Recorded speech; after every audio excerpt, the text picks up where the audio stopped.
सावधान। इळमो अरिहंताणं इळमो सिद्धाणं इळमो आयरियाणं इळमो अछायाणं इळमो लोये सवसाहुणं। मंगलमय मंगल करन वीतराग विज्ञान नमो ताहि जाते भय अरिहंतादि महान। करि मंगल करि हो महान ग्रंथ करन के काज याते मिले समाज सब पावे निज पद राज पावे निज पद राज।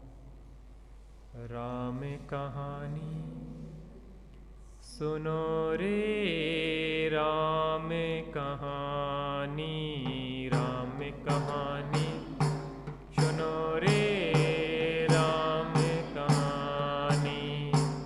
सुनत हरस आवे ओ सुनत हरस आवे बीरा की वाणी राम।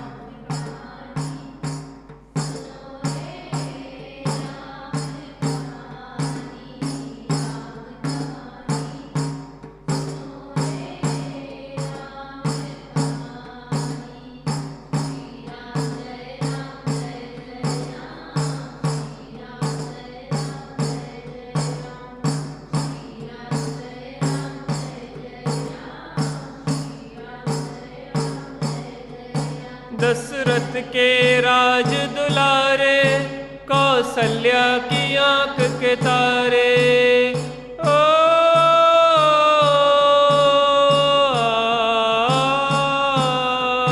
दशरथ के राज दुलारे कौशल्या की आंख के तारे।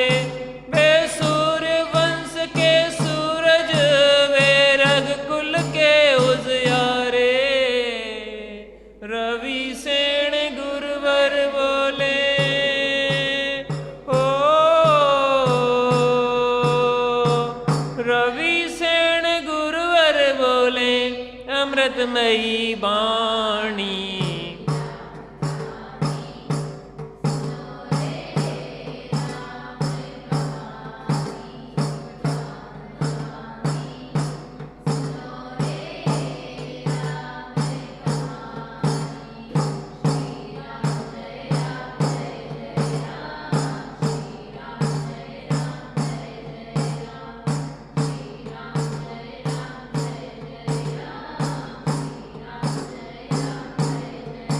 वज्रवर्त धनुष गह करके रघुलाए सीतावर के ओ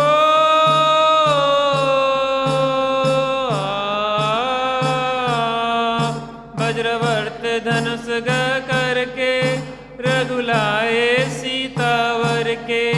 घर त्यागे हुए बनवासी पितु की आज्ञा सिर धर के। लखन सियाल संग हो लखन सियाल संग छोड़ी राजधानी।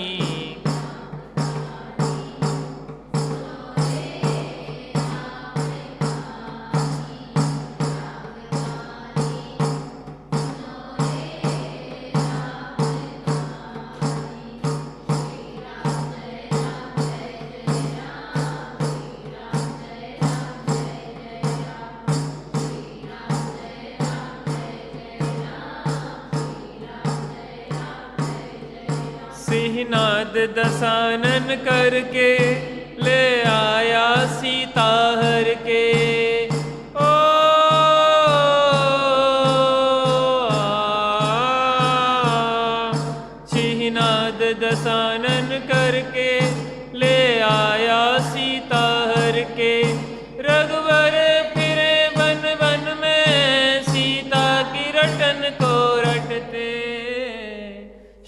क्षमता धरी सीता ने,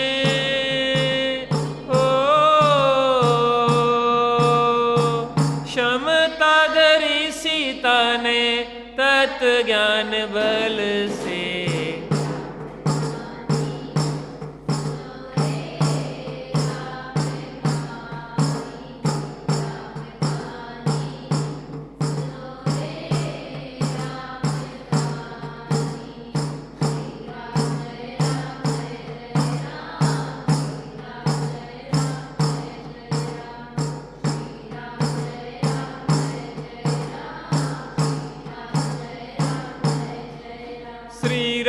ने हनु पठायो, हनु राम दूत बन आयो। ओ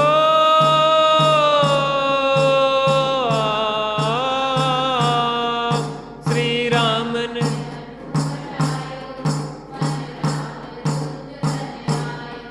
सीता माँ की सेवा में रघुवर को संदेशा लायो और संग लायो।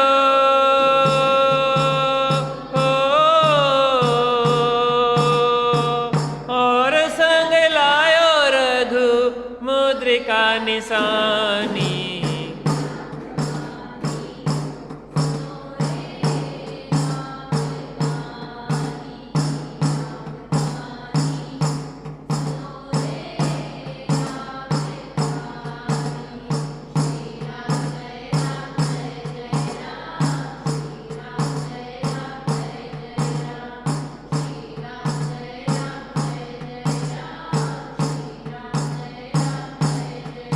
लखन दसानन बध करके रघुलाए सीता जय के। ओ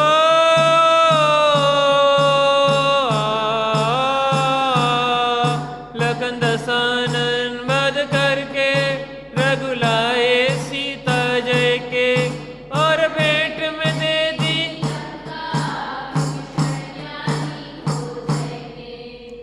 लखन सियाले संग। हो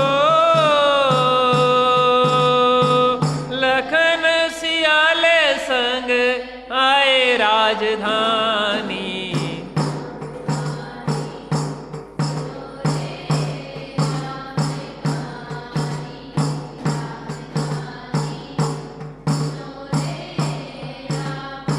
सुनत हरस आवे,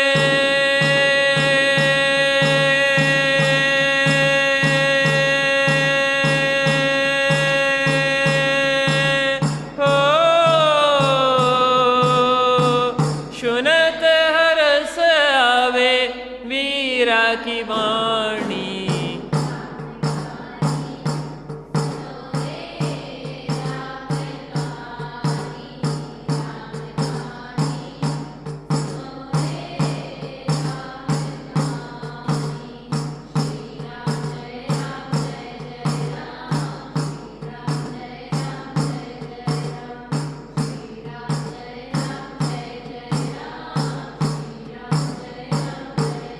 वीतरागी श्री रामचंद्र की। सुखी होने का उपाय। अनादि निधन वस्तुएं भिन्न भिन्न अपनी अपनी मर्यादा सहित वर्णन कर रही थी, कर रही हैं और करेंगी, कोई किसी के अधीन नहीं है। आप हमारे बात बोलना है ना। अनादि निधन वस्तुएं भिन्न भिन्न अपनी अपनी मर्यादा सहित वर्णन करती हैं, कोई किसी के अधीन नहीं है। ये सुखी होने का उपाय है। याद हो गया उपाय? कोई बोलेगा? अनादि निधन वस्तुएं भिन्न भिन्न अपनी अपनी मर्यादा सहित ही वर्णन करती हैं, कोई किसी के अधीन नहीं है। बहुत अच्छा मंत्र है। मोक्ष मार्ग प्रकाशक जी में टोडरमल जी ने सुखी होने का उपाय बताया। भैया इसको समझना थोड़ा गहराई से। अनादि निधन वस्तुएं हैं क्या इस विश्व में? विश्व में 6 द्रव्यों के समूह को विश्व कहते हैं, ये तो अपन को पता है। इस विश्व में 6 द्रव्य हैं जो अनादि निधन है। जाति अपेक्षा 6 और संख्या अपेक्षा अनंत अनंत, पक्का है। तो अनादि निधन वस्तुएं माने 6 द्रव्य। 6 द्रव्य माने जीव, पुद्गल, धर्म, अधर्म, आकाश और काल। अनादि निधन वस्तुएं भिन्न भिन्न अपनी अपनी मर्यादा सहित ही परिणमन करती हैं।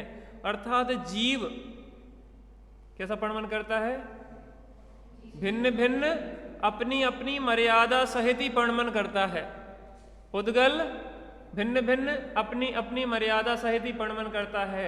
धर्म, अधर्म, आकाश और काल भिन्न भिन्न अपनी अपनी मर्यादा सहित ही परिणमन करता है और कोई किसी के अधीन नहीं है। कौन किसके अधीन है? शरीर अपने अधीन है ना भैया, अपनी मानता शरीर। आंखें कमजोर करना चाह रहे थे तो अपन तो नहीं चाहते थे कि चश्मा लगे, लेकिन चश्मा लग गया। कान में अपन नहीं चाहते कि कम सुनाई दे, लेकिन सुनाई कम देने लग जाता। अपन नहीं चाहते कि बाल सफ़ेद हों, बाल सफ़ेद हो जाते हैं। अपन नहीं चाहते कि चेहरे पे झुर्रियाँ आ जाती हैं। अपन नहीं चाहते कि रोग हो जाए, फिर भी रोग आ जाते हैं। अपन नहीं चाहते कि वृद्धावस्था आए, फिर भी वृद्धावस्था। एक आध काम बताओ ना कि जो अपने अनुसार चल रहा है विश्व का। माता कहाँ गए हमारे आज भी? हा? नहीं आएगा, उलझ गए होंगे कुछ काम में। क्या करें, संसार में बहुत समस्या है। एक है क्या?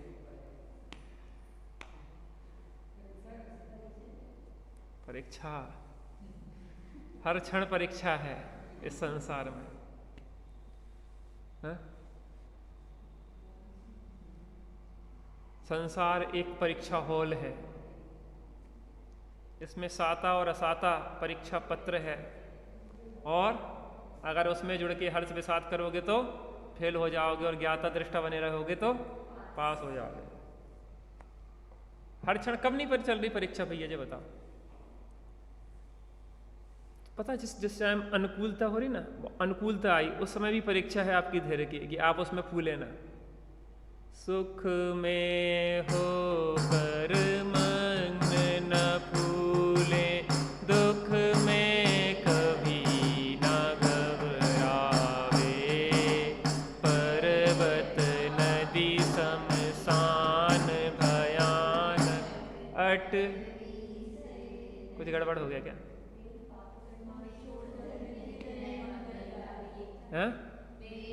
बेर पाप अभिमान छोड़ नेच नहीं मंगलगा।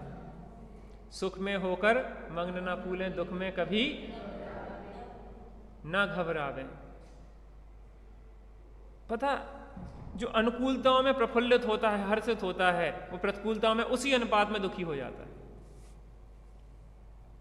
अनुकूलताओं में जिसने अनुकूलन करना सीख लिया, अर्थात उसमें प्रफुल्लित नहीं हुआ, उसमें अपने ऊपर कंट्रोल रख पाया, जो वो प्रतिकूलताओं में घबराएगा भी नहीं। स्त्री मिली, बहुत आनंद, मेरी विवाह हो गया, तो वो जाएगी ना जिस समय, उसमें बहुत दुख होगा।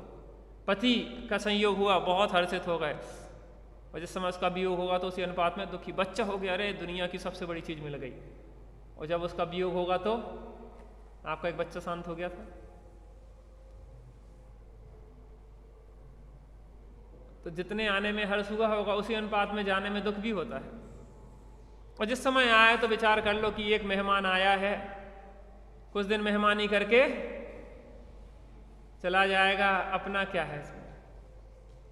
ज्यों मेले में पंथी जना नेह धरे फिरते, ज्यों तरुवर पर रेन बसेरा, कोस कोई दो कोस और जाए अकेला।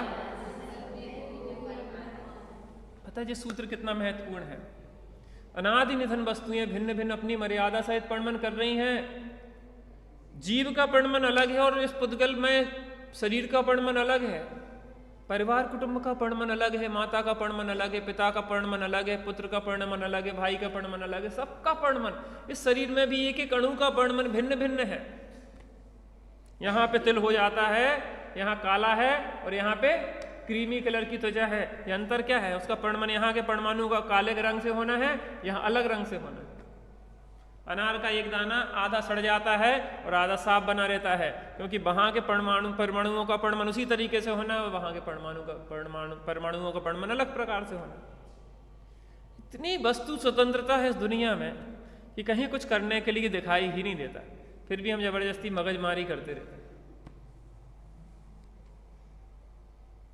कुछ भी नहीं हो रहा इस दुनिया में करने से, बल्कि कर्तृत्व के अहंकार से दुखी हो रहा है। इसलिए आचार्य कुंद देव ने कर्ता कर्माधिकार बहुत बड़ा लिखा समय सार में।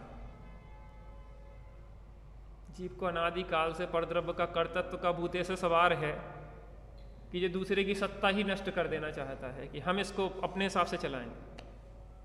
हम जी पूछ रहे हैं, घर परिवार में कलह किस चीज का है? दूसरे को अपने अनुसार चलाने का ही तो कलह है। ये हमारी बात नहीं मानता, हमने इसके लिए कर करके मर गए, हमने इसको क्या क्या नहीं किया, हमने ऐसा किया वैसा किया और आज बड़ा हो गया तो हमारी बात ही नहीं सुनता है। कौन से ध्रुव, तुम बात सुनते कि नहीं सुनते? हाँ? क्या कह रहे हैं? अब हमारी बात ही नहीं सुनते। जे कर्तृत्व दुखी कर रहा है। तो अनादि निधन वस्तुएं भिन्न भिन्न अपनी मर्यादा सहित पणमन कर रही थी। जीव का पणमन अलग है, पुद्गल का पणमन अलग है, अन्य द्रव्यों का पणमन अलग है। इसका पणमन जब जैसा चलना है वैसा चलेगा। जब इसमें कोढ़ होना है तो कोढ़ होगा सनत कुमार चक्रवर्ती को, एक तरफ सर्वांग सुंदर शरीर और दूसरी तरफ कोढ़, गलित कोढ़ हो गया एक क्षण में। इसका पणमन अपने अपने अनुसार हो रहा है। स्वीकार करो, अगर ये सुंदर है तो ये अपनी योग्यता से इसका पणमन चल रहा है, और कल के दिन अगर ये बदसूरत हो जाए तो इसका पणमन इसी प्रकार से चलना है। एक एक अणु अणु अपने में लीन है। सुखी होने का उपाय यह है कि सबकी स्वतंत्रता का ध्यान रखो। क्या करो? स्वतंत्रता का विचार करो कि भैया ये सब वस्तु का पणमन स्वतंत्र स्वाधीन है। प्रोजेक्टर का पणमन भी स्वतंत्र स्वाधीन है। बुद्धि लगाने से कुछ नहीं होगा। उसकी जब योग्यता होगी तो अपने आप चल जाएगा, जब तक योग्यता नहीं होगी तो बुद्धि लगाने से भी नहीं चलेगा। देखो चल गया, नहीं चला। अच्छा, तो वस्तु स्वतंत्रता, फिर से एक बार, अनादि निधन वस्तुएं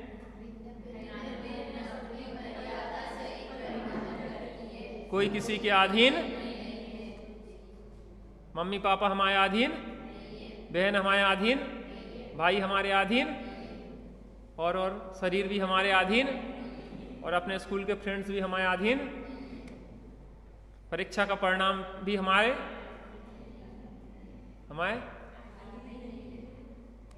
अब सुखी होगा कि नहीं होगा? इतनी जल्दी सुखी हो गए। प्रोजेक्टर का परिणाम हमारे अधीन। सबसे अच्छा देखो इसने वस्तु स्वतंत्रता तत्काल बताई जी, सबसे अच्छा दृष्टांत। तत्काल का तत्काल काम होता है। अब क्या हुआ? राजा मधु तो शांत हो गए, अपना देह परिवर्तन कर लिया, मुनि दशा धारण करके, जो भी यथा योग हो सकता था समाधि पूर्वक, और स्वर्ग में देव बन गए। उन्हें तो अपना जीवन सफल कर लिया। अब जो प्रफुल्लित हो गए, कौन? शत्रुघ्न। मैंने देखो मैं जीत गया, बड़े प्रफुल्लित हो गए। अब क्या होता है देखो, इनकी अभी यार प्रफुल्लता जाने वाली है।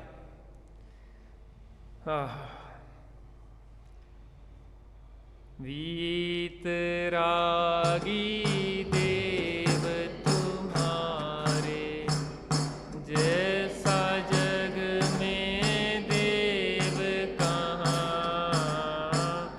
वीत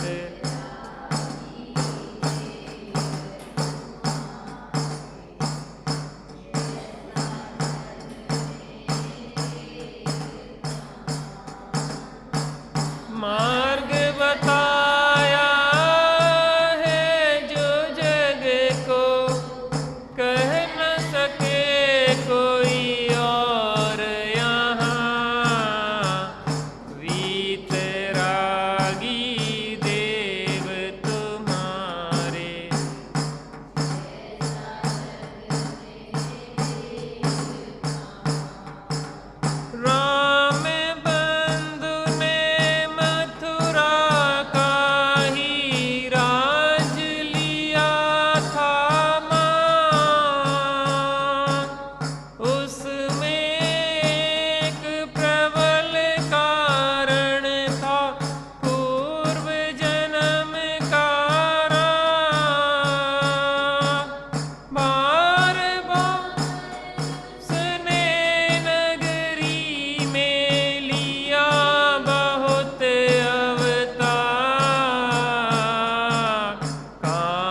कल देखा जब वहाँ पे राजा श्रेणिक ने गौतम स्वामी से पूछा, आखिर इतना सब कुछ होते हुए भी जो मथुरा का राज्य ही क्यों चाह रहा था शत्रुघ्न? तो उन्होंने कहा कि इस शत्रुघ्न का संबंध इस मथुरा नगरी से बहुत भवों से चला आ रहा है। और वहाँ पे कथा सुनाई गौतम स्वामी ने पूर्व भवों की, और कथा शुरू हुई थी यमुन देव से। मथुरा में यमुन देव था और क्रमशः होते हुए वह क्या बना था?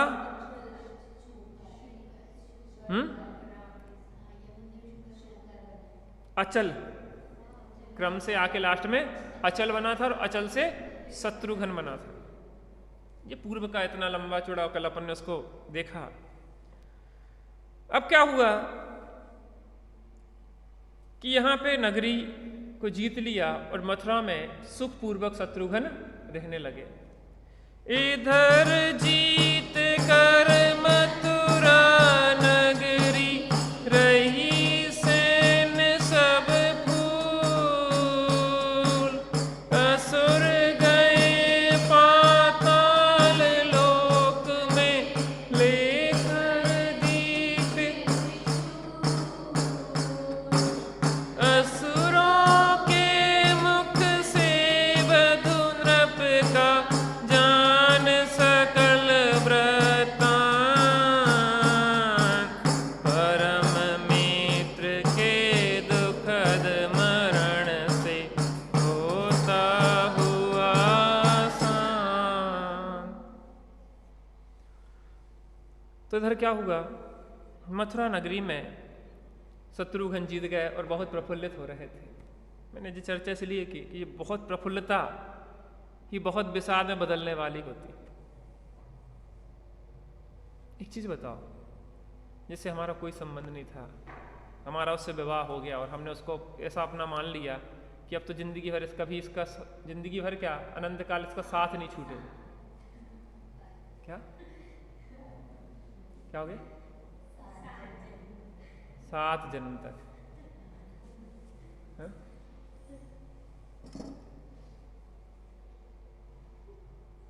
7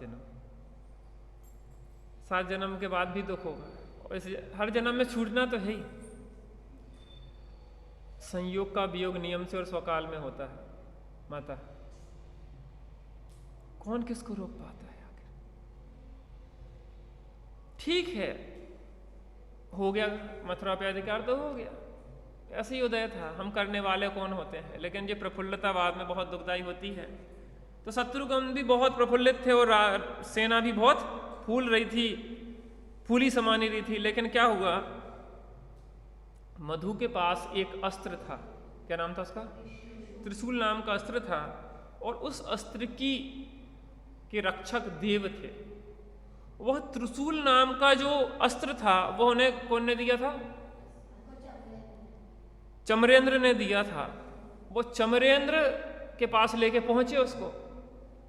क्यों भैया, ये वापस क्यों लिया? मधु को दिया था, जो पूर्व भवों के इनका संबंध था, क्योंकि मित्र थे। मधु और जो उस मित्रता के कारण वो चमरेंद्र ने दिया था। तो उन्होंने कहा क्या हुआ कि उस शत्रुघ्न ने आपके मित्र को मार डाला है। वो बहुत दुखी हुए चमरेंद्र, किसकी हिम्मत है कि मेरे भाई मेरे मित्र को मार डाला उसको, मैं अभी जाके देखता हूं। तो वो जाने को तैयार हुआ जैसे ही, तो उस चमरेंद्र को गरुणेंद्र मिला। कौन मिला? गरुणेंद्र मिला। तो गरुणेंद्र मिला, कहने भैया कहाँ जा रहे हो? कहने मैं वहां जा रहा हूं मथुरा में, और मथुरा में उन लोगों ने मेरे मित्र को मार डाला है और वहां पे राज्य कर रहा है। मैं जाके वहां महामारी आदि फैलाऊंगा, सबके सब मर जाएंगे। तुम जानते नहीं हो वहां विशल्या है। कौन है? विशल्या है। और विशल्या के स्नान के जल से क्या होता है? रोग ठीक हो जाता है। तो उसने क्या कहा पता आपको? पता क्या कहा चमरेंद्र ने? कि जब तक उसका विवाह नहीं हुआ था तब तक ही वो रिद्धि उसके पास थी। विवाह होने के बाद उसकी ना तो विशुद्धि रही ना उसकी रिद्धि रही। विशल्या के पास बाद में रिद्धि नहीं थी, वो विवाह होने के बाद ब्रह्मचारी सदा शुचि, जहां अकेला है वहां पे शुद्ध है, और जहां दो का संबंध हुआ वहां अशुद्धि शुरू हो जाती है। एकत्व निश्चयगत समय सर्वत्र सुंदर लोक में, विसंवाद है पर बंध की उस कथा ही एकत्व में।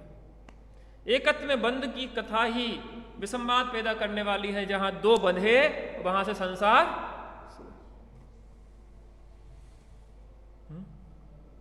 इसलिए श्रीमद् ने लिखा है, एकांतवास में जितना कर्मों का क्षय होता है, कुटुंब रूपी काजल की कोठरी में उसका शतांश भी संभव नहीं है, 100वां अंश भी संभव नहीं। पता, जब भी ये कहते कि भैया आत्मानुभूति बहुत सरल है,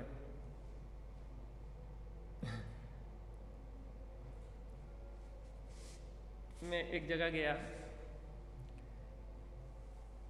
तो मैंने यही चर्चा की, भैया अपन ने ये सब पुनर्जन के काम बहुत कर लिए, पूजन पाठ सब व्रत उपवास किए, लेकिन जब तक आत्मा का अनुभव नहीं हो तब तक वास्तव में शांति मिलती नहीं। एक जन कहने लगे, जो आत्मा अनात्मा की बातें बंद करो, हमें तो नैतिकता सिखाओ। हमने विचार किया कि हम किस स्तर पे बात कर रहे हैं, लोग कितने स्तर के नीचे तक हैं। अभी नैतिकता ही नहीं है तो क्या किया जा सकता है। व्यक्ति इतना उलझा हुआ है, उसने अपना स्तर इतना गिरा लिया है कि जो सहज अनुभूति है उस अनुभूति से व्यक्ति वंचित है। स्वानुभव बहुत सहज और सरल है, खेल है, आनंददायी है। मुझे ये समझ में नहीं आता कि अपने से अपना परिचय करना, अपने से अपना मिलन करना सहज है कि कठिन है। परस्पर को अपना बनाना असंभव है, न कठिन है। लेकिन व्यक्ति इतना पतित हो गया है अपने स्तर से कि उसको अब वो बहुत कठिन लगने लगा जो सहज कार्य है, जो दुर्लभ है उसको करने में लगा है। दुर्लभ नहीं, असंभव है पर को अपने अनुसार परमाने के लिए। आप कह लें नैतिकता की बातें कर बताओ, इन चीज़ों में कुछ नहीं है। कई बार लगता है कि अपन किस में उलझ गए, काय के लिए आए थे इसमें संसार में। अपने मनुष्य भाव मिला है तो भाव के अभाव के लिए मिला है, आत्मानुभव के लिए मिला है, और हम इतने पतित हो गए कि हम उसकी बात ऊपर से निकलने लग जाती, और हमें ऐसी पीड़ा रहती है कि उसके बिना कुछ भी नहीं पाया हमने अनंत बार मुनिव्रत भी धारण कर लिया, और अनंत बार 11 अंग और 9 पूर्व के पाठी भी हो गए। अनंत बार दोनों स्तरों की उच्चता को अनंत बार छुआ है, उसके बाद भी आत्मबोध बिना हमें कुछ भी नहीं मिला। व्यक्ति उस स्तर पे करते नहीं है मेहनत जिस स्तर पे करना चाहिए, और जब घर गृहस्थी में फंस जाता ना व्यक्ति, बेटा बहुत मुश्किल होता। फिर इतनी उलझने, इतनी झंझटें, इतनी नाते रिश्तेदारी, इतने संबंधों को निभाना। लेकिन देखो एक चीज और बताएं, ब्रह्मचर्य पूर्वक रहना ब्रह्म स्वरूप आत्मा की अनुभूति के बिना भी नहीं हो पाता, क्योंकि मुनि दशा भी हमने बहुत बार धारण की और आरिका दशा भी बहुत बार धारण की, लेकिन आत्मबोध नहीं हुआ तो वहां भी उलझ गए हम। मंदिर बनवाने में उलझ गए, धर्मशाला बनवाने में उलझ गए, पंच कल्याणों में उलझ गए। क्यों उलझ जाता है व्यक्ति? क्योंकि अंदर में कुछ मिले तो वो बाहर से कटे, अंदर में कुछ मिला नहीं है इसलिए बाहर के काम में उलझ जाता है व्यक्ति। यहाँ एक छोटा सा मकान बनाता है और वहाँ पे मंदिरों के नाम पे कितने बड़े बड़े प्रोजेक्ट में उलझ जाता है व्यक्ति। यहाँ 2 4 10 लोगों के परिवार को संभालता है, यहाँ पूरी समाज का ठेका ले लेता है। इस तरह तो और बड़ा नुकसान हो गया। ब्रह्मचर्य ले लिया और ऐसा लगता है गृहस्थ कितने सुखी हैं, देखो पत्नी कैसी सेवा कर रही है, पति कितना अनुकूल है, हम तो हमारे लिए कोई नहीं है, हमारे लिए कोई नहीं है। ये विपरीत विचार चलने लग जाते हैं। लेकिन हाँ इतना पक्का है, ब्रह्मचर्य में अपने लिए अपने पास बहुत समय होता है। हम जो बात अपने आप लोगों से करते हैं, शेयर बात करते हैं, देखो आपके परिणामों को हमें अगर पढ़ना है तो हमें अपने परिणामों को पढ़ना होगा, क्योंकि हम और आप लगभग एक स्तर के हैं। हमारे परिणाम जैसे चलते हैं मुख्यता से, वैसे ही परिणाम दूसरों के भी चलते, वही समस्या तो है हम लोगों सबकी। तो हम जब सूक्ष्मता से अपने परिणामों को देखते हैं तो हमें दूसरे के परिणामों को पढ़ना भी आसान हो जाता है। हम तब अपने परिणामों को सूक्ष्मता से पढ़ते हैं कि जब हमारे पास अपने लिए समय हो। जब हम फालतू के कार्यों में इतने उलझे होते हैं तो हम अपना खुद का क्या कहते हैं एनालिसिस, खुद का आत्मनिरीक्षण करने का समय नहीं है। हम तो जिंदगी भर पूरी निकल जाती विकास भैया और अंत समय तक हमें यही पता नहीं पड़ता कि हम जिए किस लिए हैं। काहे के लिए जी रहे बेटा अपन? काहे के लिए जी रहे? हाँ? क्या कह रहा? अपने लिए छोड़ के बाकी सबके लिए जीते रहते हैं। समय बहुत होता है लेकिन मार्ग सही होना चाहिए। अंतर का मार्ग अगर मिल जाए तो फिर आपको बाहर में ज़्यादा मार्गदर्शकों की ज़रूरत नहीं है। आपकी अंतरात्मा ही आपको मार्गदर्शन करने वाली सबसे अच्छी है। हम तब बचे रहते हैं बाहर की भौतिकता की चकाचौंध से जबकि आपको अपनी आत्मा की अनुभूति, आपको आत्मा की शांति प्रिय लगती है, और उसको खोने का इतना बड़ा भय होता है कि अगर वो खो दी तो प्राण नहीं है हमारे, हम प्राण रहित होगा, क्योंकि वह चैतन्य, वो चेतना, वह आनंद ही तो हमारा प्राण है। इसलिए हम जहाँ पे हैं वहाँ से अंतर्मुख अभ्यास करें, अनैतिकता को छोड़ के नैतिकता में आए, 6 अनायतन को छोड़ के 6 आयतनों में आए, अनावश्यकों को छोड़ के 6 आवश्यकों में आए, और वहां रह के अपनी आत्मा की आराधना करें, परम आवश्यक को पकड़े। देव पूजा आवश्यक है तो आत्मानुभूति परम आवश्यक है। गुरु उपासना अगर आवश्यक है तो आत्मानुभूति परम आवश्यक है। स्वाध्याय अगर आवश्यक है तो आत्मानुभूति परम आवश्यक है। संयम अगर आवश्यक है तो आत्मानुभूति परम आवश्यक है। तप अगर आवश्यक है तो आत्मानुभूति परम आवश्यक है, और दान अगर आवश्यक है तो आत्मानुभूति परम आवश्यक है। ये 6 आवश्यकों के कारण में लगने से हम अनावश्यक से बच जाते हैं, लेकिन जिस 6 आवश्यक का प्रयोग हम परम आवश्यक के लिए करें, देव पूजा करते करते हम अपने में ऐसे मग्न हो जाएं, ऐसे अंदर में लीन हो जाएं कि भगवान जिसमें लीन है वैसे ही हम भी लीन हो जाएं। अक्षय निधि को पाने चरणों में प्रभु के आया, पर प्रभु ने मूक रह कर मुझको प्रभु बताया। अंतर में प्रभुता मेरे निश्चय प्रतीति आई, प्रभु शांत छवि तेरी अंतर में है समा। अभी मैं यहाँ पे आया तो लाइट बंद थी और विकास भैया अकेले बैठे थे शांति से। हमने कहा सामायिक कर रहे थे क्या? हमने चिंतन कर रहे थे। हमने कि बहुत अच्छा है, थोड़ा समय अपने साथ बिताना सीखे। मैं धीरे धीरे अभ्यास हो जाएगा ना, अपने साथ ही अच्छा लगेगा, दूसरे के साथ अच्छा नहीं लगेगा। बाहर का कोलाहल में काटने दौड़ेगा। मेरे आज जंगल में अपने से मग्न है। अंदर में बहुत बड़ा साम्राज्य है, अंदर में बहुत बड़ी विभूति है। हम बैठते हैं कि नहीं बैठते हैं? हमारे पास समय नहीं है। समय मिलता है तो मोबाइल चालू कर देते हैं, समय मिलता है तो फ़ोन पे बातें करने लग जाते हैं, समय मिलता है तो यहाँ वहाँ घूमने लग जाते हैं, नाते रिश्तेदारी में चले जाते हैं, इसके जन्मदिन में चले जाते हैं, इसकी वर्षगांठ में चले जाते हैं, इसके इसमें चले जाते हैं। कितना खराब समस्या समय करते रहते हैं। इसके लिए जीवन नहीं मिला बेटा, बहुत दुर्लभता से ये मनुष्य भाव है। आत्मचिंतन का ये समय आया, आत्मचिंतन का ये समय आया, पाके नर तन क्या खोया क्या पाया, आत्मचिंतन का ये समय आया।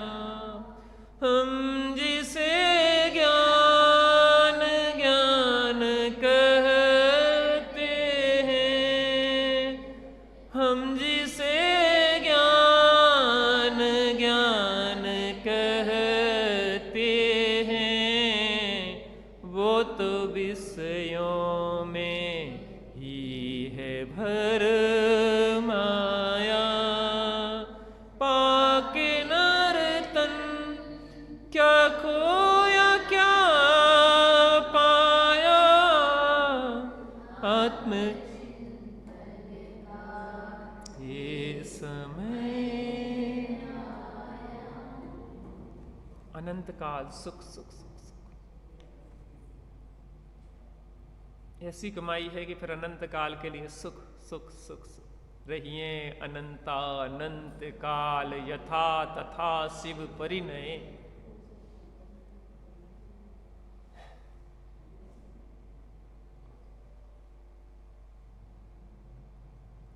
सही बताएं, इस समय में हमारे पास लौकिक, इस समय बहुत महाभाग्य है कि हमें लौकिक व्यवस्थाओं की कोई कमी नहीं है। विशेषकर तो हम बहनों से ये कहना चाहते हैं, तुम लोग पढ़ाई पढ़ाई पढ़ाई, नौकरी नौकरी के चक्कर में फंसे हो, व्यर्थ का बोझा सिर पे लेते हो। पहले की महिलाएं नौकरी नहीं करती थी तो क्या रोटी नहीं मिलती थी? मुझे दिक्कत नहीं है, जमाना है तो भागना पड़ता है, लेकिन एक नई दुनिया बसाई जा सकती है, एक नई सोच डेवलप की जा सकती है। एक व्यक्ति की सोच बदलती है तो समाज भी बदलना शुरू होती है। एक व्यक्ति के अंदर कुछ अच्छा शुरू होता है, जिसमें भगवान महावीर का जन्म हुआ, तब हिंसा का तांडव था, और एक महावीर के जन्म होने से पूरी अहिंसा का ध्वजारोहण हो गया, समाज बदल गई, कितने जीवों ने अपना कल्याण किया। हम एक एक में क्षमताएं हैं, हम समाज की सोच बदल सकते हैं। सस्ता जीवन हमें अनावश्यक की भागदौड़ से बचा देता है। जरूरी नहीं है कि हम महंगे कपड़े ही पहने, हम बहुत सस्ते कपड़े में, कम से कम कपड़े में, कम से कम चीजों में हम बहुत शांति से रह सकते हैं। कम से कम मुनिराज रहते कि नहीं रहते? समस्त परिग्रह का त्याग करके मुनिराज आनंद से रहते कि नहीं? आरिका एक साड़ी अकेले में अपने जीवन को निकालती कि नहीं निकालती? हमारा जीवन भी चल सकता ना। इस मोबाइल की हमें जरूरत नहीं है, इसके बिना हम मर नहीं जाते, टीवी के बिना हम मर नहीं जाते, महंगे कपड़ों के बिना हमारा जीवन चल सकता है। महंगे साबुन, महंगे शैम्पू, महंगी चीजें, ये वो भौतिकता की, बड़े बड़े मकानों के बिना झोपड़ी में भी जीवन जिया जा सकता है। झोपड़ी में नहीं, जंगल में भी जीवन जीते हैं मुनिराज आरिका ने। परिग्रह चिंता दुखी जाना,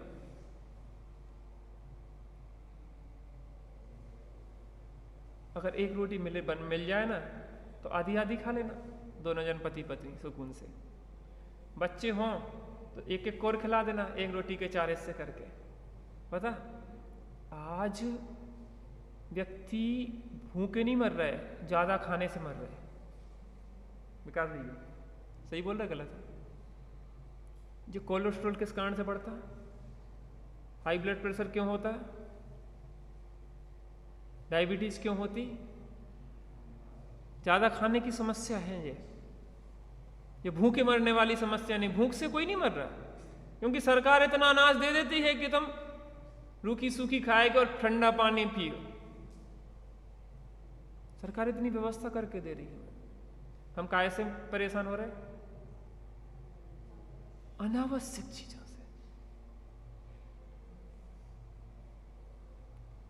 पता, हमारे पास बहुत समय होगा, हमारा जीवन आत्म कल्याण के लिए है।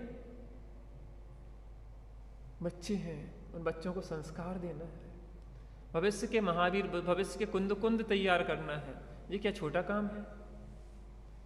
और पैसा आजकल इतना हो गया है, इतना हो गया है कि वो पैसा लोगों के पास समा नहीं रहा है। मैं सही बताओ तुम लोग यहाँ भी देखो, पहले के जमाने में हमारे पिताजी 60 रुपए में नौकरी करते थे मास्टरी की, कैसे व्यवस्था चलाते थे पता? आज 60-60 हजार, 1-1 लाख, 2 लाख, कोई ऐसी दिक्कत नहीं है वास्तव में। और मनुष्य भाव इसके लिए नहीं मिला, उस भाव को तो भाव के अभाव के लिए मिला है।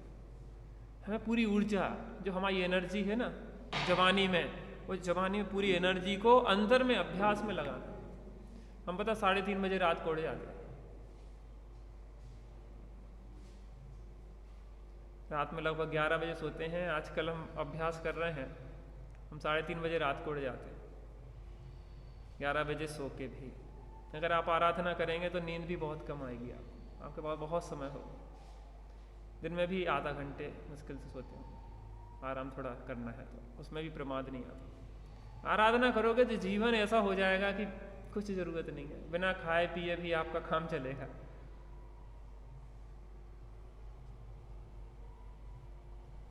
मैं सही बताऊं, मैं प्रयोग करता हूं तब आपसे चर्चा करता हूं।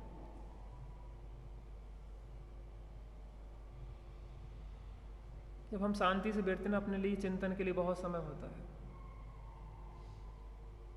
ये अनावश्यक चीजें सब हटा दो। अभी 10 लक्षण में एक आया था कि व्रत करो कि मोबाइल का प्रयोग 10 दिन नहीं करेंगे। ये भी एक प्रयोग है, ये भी एक उपवास है। इन चीजों से हम बच जाएंगे ना बेटा, बहुत समय मिलेगा। समय की कमी नहीं है, समय की बर्बादी करते हैं। पानी की कमी नहीं है इस धरा पे, पानी की बर्बादी है। अनाज की कमी नहीं है, अनाज की बर्बादी है। समय शक्ति ऊर्जा की कमी नहीं है, उसकी बर्बादी है। बुद्धि की कमी नहीं है, बुद्धि की बर्बादी है। ऐसे ग्रंथ लेके बैठ जाओ ना आप। आचार्यों की वाणी जब हम समय सार लेके बैठेंगे, अहमिक को खलु शुद्धो दंसणाणमयो सदा रूपी पढ़ेंगे, तो ऐसा लगेगा आचार्य कुंद कुंद देव साक्षात सामने बैठ के हमें पढ़ा रहे। आह, तू ही शुद्ध है, तू ही बुद्ध है, तू ही गुण अनंत की खान है। सुन चेतना अब जागना, सुन चेतना अब जागना। किसके लिए ये लोरियां लिखी आचार्य कुंद कुंद देव ने, आप बताओ? हमारे लिए तो लिखी है कि जागो। तू जाग रे चेतन प्राणी, कर आत्म की अगवानी। जो आत्म को लखते हैं, उनकी है अमर कहानी, उनकी। जागो, मोह नींद से जागो चेतन, कहाँ पड़े सोते। इन कानों का दुरुपयोग करोगे ना तो कर्णेंद्री नहीं मिलेगी, पंचेंद्रीपना नहीं मिलेगा, 4 इंद्रिय हो जाएंगे, असेनी हो जाएंगे। इस मन का दुरुपयोग करोगे ना अनावश्यक संकल्प विकल्पों में, मन नहीं मिलेगा। मनुष्य पर्याय का दुरुपयोग करेंगे तो मनुष्य पर्याय नहीं मिलेगी। जैनत्व के अहंकार में, जैनत्व से जो हमें लाभ हो सकता है, जैनत्व को पाके हम अगर आत्मा की आराधना कर सकते हैं, अगर वो नहीं करेंगे तो फिर जैनपना नहीं मिलेगा।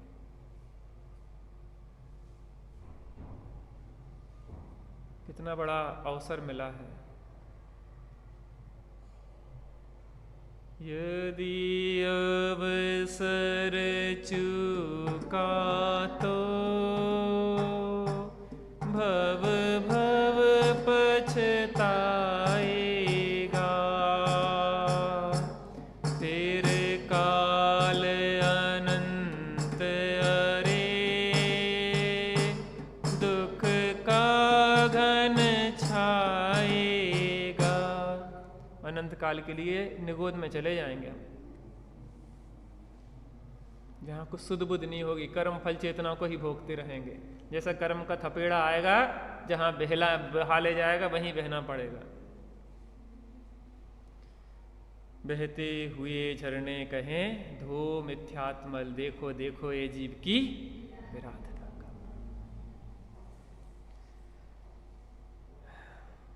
चर्चा हो रही थी विसल्या की, तो उन्होंने कहा विसल्या में तब तक ही शक्ति थी निरोग करने की, महामारी को मिटाने की, जब तक कि वह कुंवारी थी। और जैसे ही उसका विवाह हुआ, उसके अंदर से वह सामर्थ्य चली गई। अकेला है जीव तो सामर्थ्य अनंत है, और जहां दूसरे का संग किया तो संसार के ढक्के खाता रहता। अग्नि सहे घनगाह घात लोह की संगति पाई। अग्नि को कौन पीट सकता है, लेकिन अग्नि जब लोहे की संगति करती है तो पिटती है। इस आत्मा को कौन पीट सकता है, अमूर्तिक आत्मा को? लेकिन जब ये कर्मों का संयोग करता है तो चतुर्गति में पीटता रहता है। अब क्या हुआ, चमरेंद्र आया वहां पे और क्या देखता है, मध्य धरा पर आ पहुंचा वह कर आँखों को लाल, विजयोत्सव लख सकल नगर में बना और विकराल, लगा सोचने इस नगरी के हैं प्रसन्न सब लोग, नहीं सालता किसी मनुज को मधु का तीव्र वियोग। जब वह चमरेंद्र यहाँ मध्यधरा पे आया तो देखता है कि सब प्रसन्न हैं, सब उत्सव मना रहे हैं, सब मथुरावासी आनंदित हैं। इनका राजा मधु मरण को प्राप्त हो गया है अपने पुत्र सहित, और ये कैसे निष्ठुर हैं, कि कैसे अधम हैं, कैसे नीच हैं, कैसे पापी हैं, कैसे कृतघ्नी हैं। जिस मधु ने इनके लिए क्या क्या नहीं किया, और आज उसके मरने के बाद कैसे प्रफुल्लित हो रहे हैं, आनंदित हो रहे हैं। और चमरेंद्र की आंखें लाल हो गई अंगारे जैसी। मैं इन्हें इनके पापों का फल दूंगा। पता, हम दूसरों के लिए जो पाप करते रहते ना, हमारे जाने के बाद आदमी औपचारिक रोएगा। आजकल कोई बता रहा था कि आजकल तो 35,000 में ठेका होने लगा है कि कोई मर जाए तो उसको फोन करिए, आप कॉल करिए, 35,000 में आएगा, साथ में रोने वाले भी लाएगा।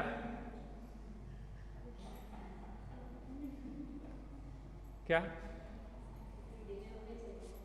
अरे यहां भी चलने लग जाएगा आजकल तो, सब व्यवस्थाएं सुविधाएं हैं। साथ में रोने वाला लाएगा, वो असली रोने वाले से अच्छे रोएंगे, दहाड़े मार मार के रोएंगे, छाती पीट पीट के रोएंगे। अरे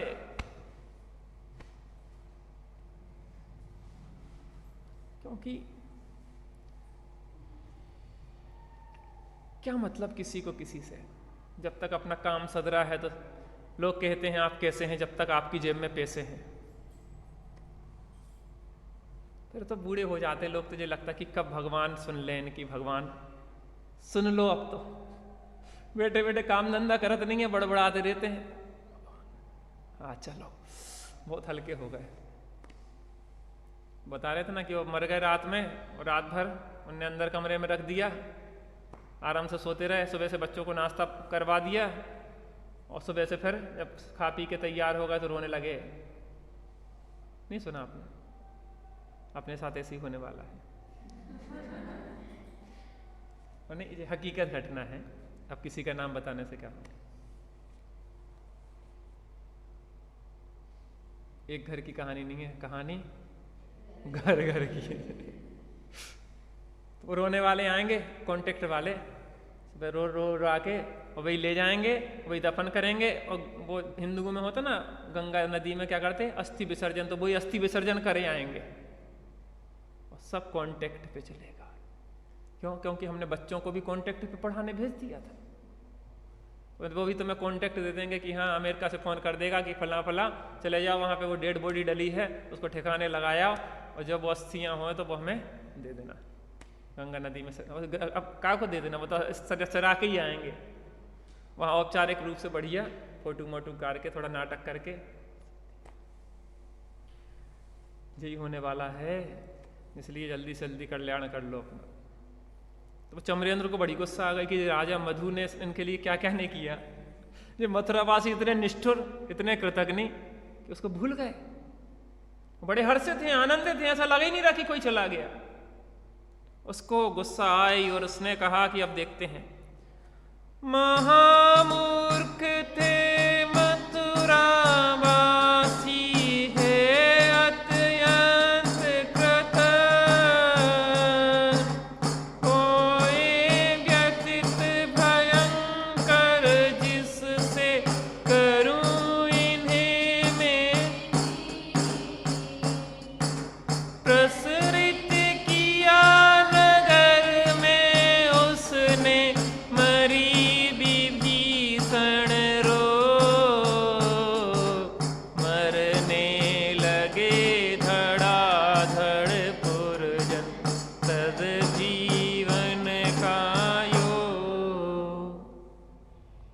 कह रहे महामूर्ख थे मथुरावासी, हैं अत्यंत कृतघ्न, महामूर्ख हैं, अत्यंत कृतघ्न हैं, और मैं बहुत व्यथित हुआ हूं और इन कृतघ्नियों का मैं नाश कर दूंगा। और पूरी मथुरा में भयानक महामारी फैला दी। जहां तहां लोग मर रहे थे, कोई राजपथ पे मरा डाला था, जैसे कोरोना की स्थिति बन रही थी ना, जगह जगह लाशें बिछी थी कोरोना में, नदियों में बहा रहे थे लोग, लाशों के ढेर लग गए थे। हमने आपको बताया था शायद, हमारी बर्तन वाली कोरोना बेचारी बाहर डली डली ऑक्सीजन के बिना वो तड़प तड़प के मर गई। लगभग 25 साल उसने हमारे बर्तन मारे। हमें ऐसा लगा कि किसी परिवार के सदस्य का वियोग होता है, इतनी तकलीफ हुई। उसको ले गए, वहीं मर गई। उनने बांध बूंद के दे दिया, जो लोग जला के आ गए। फिर फोन आया कि भैया वो तुम किसी और को जला गए, तुम्हारी माँ तो अभी भी डली है। फिर गए, देखा, अरे माँ है, फिर दोबारा जलाया। ये दशाएं थी। मथुरा में महामारी फैल गई, लाशों के ढेर लग गए, और शत्रुघ्न वहां से डर के अयोध्या भाग के वापस आ गए। लोग मरे जा रहे थे, मरे जा रहे थे, मरे जा रहे थे। लेकिन पुण्य का प्रताप भी कोई काम करता है। कोई मरता राजमार्ग में, कोई सदन के बीच, सभी व्याधि के लिए एकते महाउच्च यानी। कवि वहाँ सप्तऋषि पधारे, करने चातुर्मान, सभी रहें बट वृक्ष तले ही, भव से महान। बोलो सप्तऋषियों की सुरमन्यु, श्रीनिलय, सर्वसुंदर, जयवान, बिन बिन बिनप, लालस और जय मित्र, ये सप्तऋषि वहां पधारे, चातुर्मास के लिए पधारे, और बड़ा आनंद हो गया। मुनिवर आज मेरी नगरी में आए हैं, मुनिवर चलते फिरते हो, चलते फिरते सिद्ध प्रभु आए हैं, मुनिवर आज मेरी नगरी में आए हैं। मुनि सप्तऋषि रिद्धिधारी मुनिराज जहां पधारे तो सभी जगह महामारी से जो लोग मर रहे थे सब खुशहाली फैल गई, महामारी दूर हो गई और सब आनंदित हो गए। मुनिराज वहां पे विराजते थे। मुनि, हाँ पढ़ो।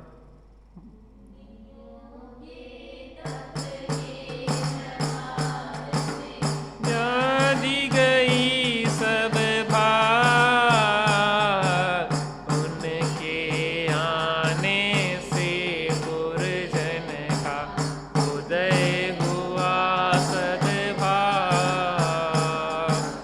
चारण रीति के प्रभाव से ले अन्यत्र आहार, गगन मार्ग में उन ऋषियों का भाव।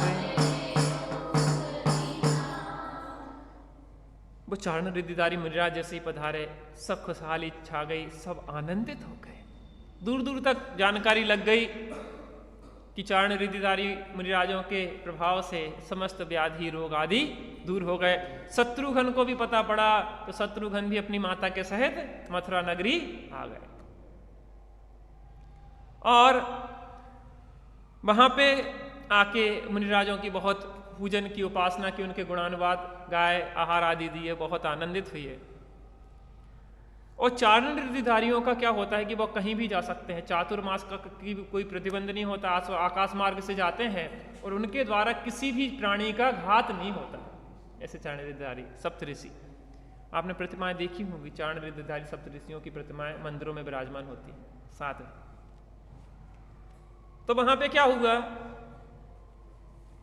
कि वो सब व्याधियां दूर हो गई, सब आनंदित थे। एक बार क्या हुआ कि एक चारण रिद्धिधारी मुनिराज मथुरा नगरी से अयोध्या नगरी में पधारे आहार हेतु, और उनका आहार सेठ अरह दत्त के यहां हुआ। किसके यहां हुआ?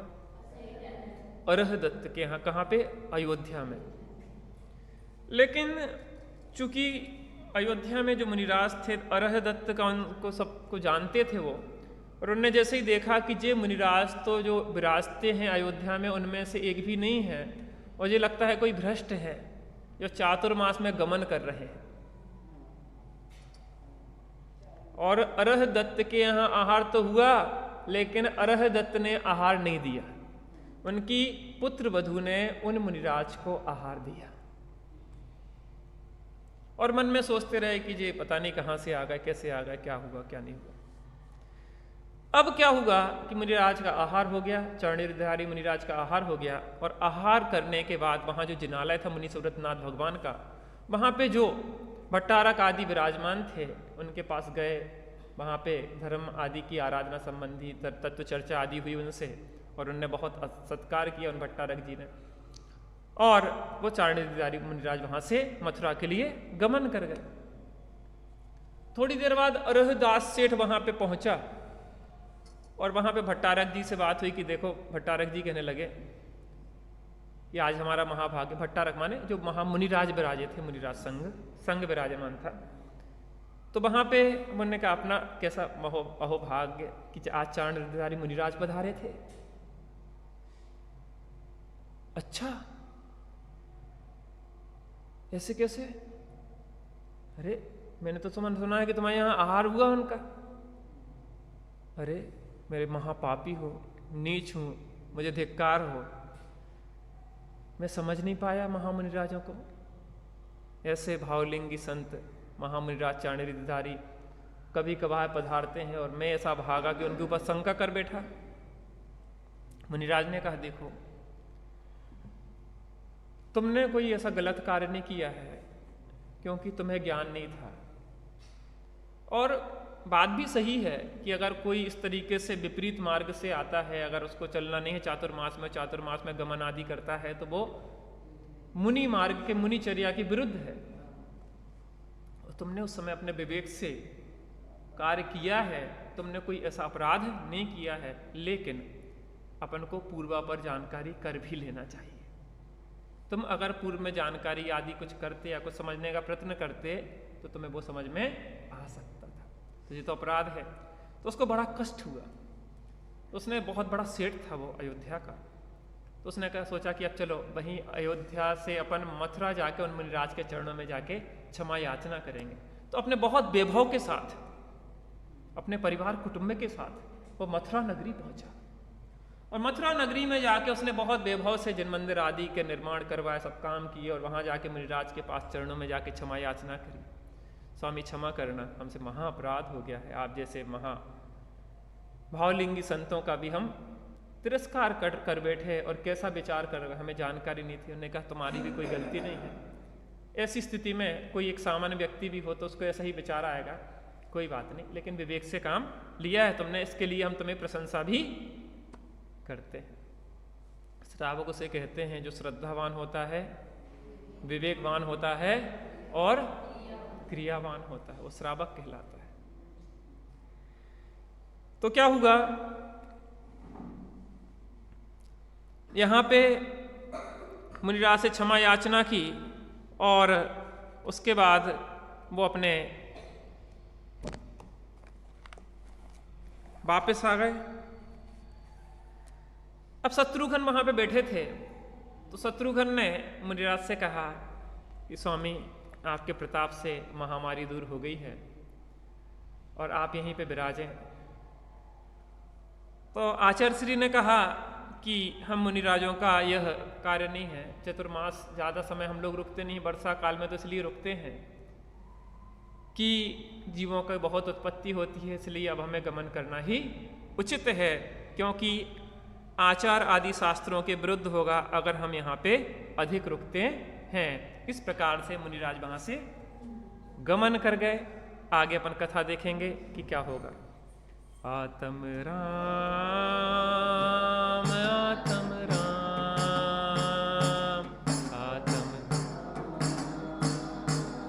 आत्म राम, तू ही है ज्ञाता, तू ही है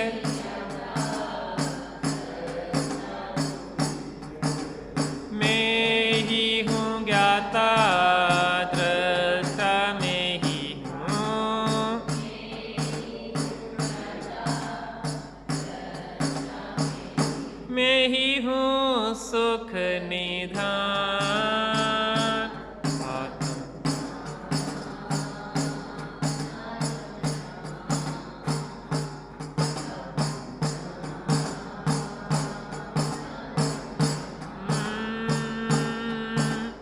तू ही मंगल उत्तम, तू ही शरण है,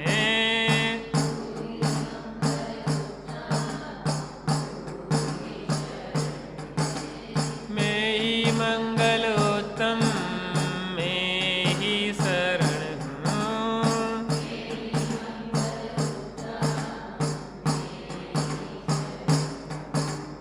मैं ही हूँ शाश्वत धाम। आत्म राम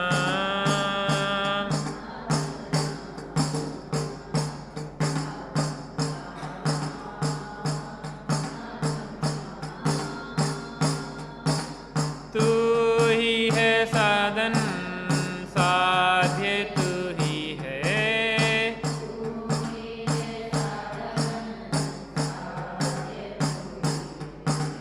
मैं ही हूँ साधन साध्य, मैं ही हूँ,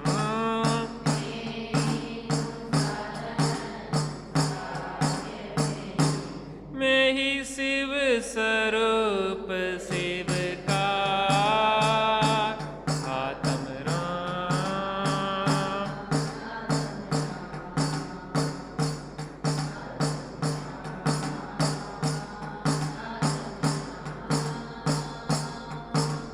जो भी मुक्ति गए जा रहे जाएंगे,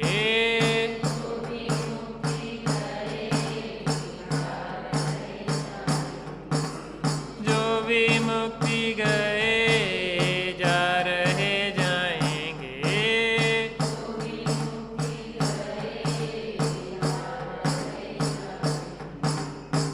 तू ही तो है तारनहार।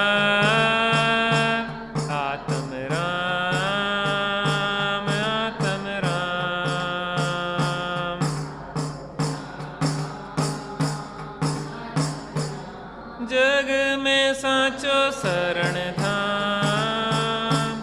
आत्म राम आत्म राम। बोलो बीतरागी श्री रामचंद्र की